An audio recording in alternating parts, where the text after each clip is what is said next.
তো দেখো আমি সকালের ব্রেকফাস্ট নিয়ে বসে পড়েছি, আর ব্রেকফাস্টে আছে হচ্ছে সাদা সাদা ময়দার পরোটা আর আলু চচ্চড়ি। মানে বাঙালিদের জন্য স্বর্গীয় জলখাবার, খুব ভালো জলখাবারের পরে আমি দুপুরের লাঞ্চে কি খেয়ে নিয়েছিলাম চলো সেটা তোমরা দেখে নাও।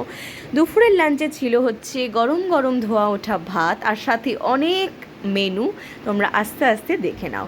ভাতের সাথে ছিল হচ্ছে টক ডাল, মানে কি বলবো, এই গরমে কাঁচা আমের টক ডাল, আহা দারুণ খাবার। আর টক ডালের সাথে ছিল হচ্ছে একটা ডিমের পোচ, তারপরেও আরও অনেক কিছু ছিল, তোমরা আস্তে আস্তে সব কিছু দেখতে পাবে। আসলে সেদিন ছিল রবিবার, আর রবিবারের সকালটা জলখাবারটাও সুন্দর হয়েছিল, লাঞ্চটাও দারুণ হয়েছিল।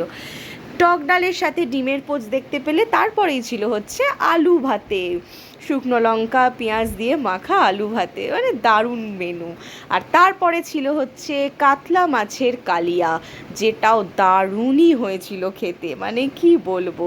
আর তারপরেও ছিল সেটা হচ্ছে ডিমের কারি, ও মাই গড কি সুন্দর, মানে দারুণ মেনু হয়েছিল, আর আমি খেয়ে একদম কি বলবো।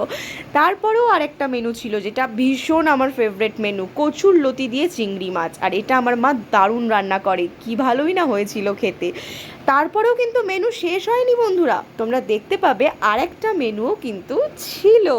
আর সেটা কি, চলো দেখে নেওয়া যাক। আসলে সেই রান্নাটা এখনও কমপ্লিট হয়নি, তাই জন্য ছিল হচ্ছে মাছের ডিমের বড়ার তরকারি, যেটাও আমার মা খুব সুন্দর রান্না করেছিল। আমরা তো দুপুরের লাঞ্চটাও দারুণ জমিয়ে করে নিয়েছিলাম, তারপরেও কিন্তু থেমে থাকিনি, বিকেলেও অনেক কিছু খেয়েছি, সেটা তোমরা পরপর দেখতে পাবে।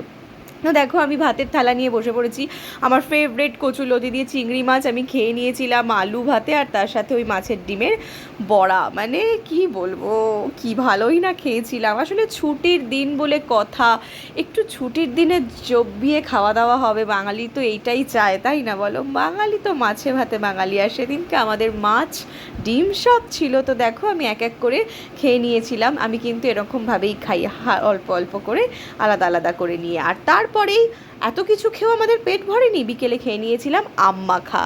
আর তারপরে রাতে আমি পড়াতে গিয়ে একটা স্টুডেন্টের বাড়িতে গিয়ে খেয়ে নিয়েছিলাম চিকেন কারি। তো এই ছিল আমার খাওয়া দাওয়ার ব্লগ। টাটা, দেখা হচ্ছে নেক্সট ব্লগে।